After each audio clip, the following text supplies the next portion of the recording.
কবিতাৰ শিৰোনামা এখন নদীৰ বুকু। কবি আৰু আবৃত্তিকাৰ সৈয়দ মেহবুব টাইম। এটি নিশা মই সমাধিস্থ হৈছিলোঁ এখন নদীৰ বুকুত।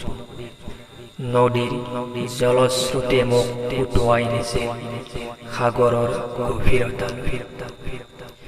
মোৰ দেহৰ ৰন্ধ্ৰে ৰন্ধ্ৰে সোমাই পৰিছিল নদীৰ নিৰ্জনতা। মই সহজ নিৰ্মল কোমল হ'ব পাৰিছিলোঁ নদীৰ দৰে। মোৰ দেহৰ ভাজে ভাজে বৈ আছিল নদীৰ ফুটিৰ ধাৰ। এদিন নৈখনৰ পাৰ ভাঙিছিল আৰু মই প্ৰাণ পাইছিলোঁ। মই এতিয়া যাম নদী শুকাই, নদী উফন্দে, নদী কাচিতহে মৰে, নদী পাৰ ভাঙি বৈ অন্য ফালে। এই কবিতাটি 1993 চনত বায়াত আচাৰ্যৰ পৰা প্ৰকাশিত মাহেকীয়া আজি নামৰ আলোচনীখনত প্ৰকাশিত।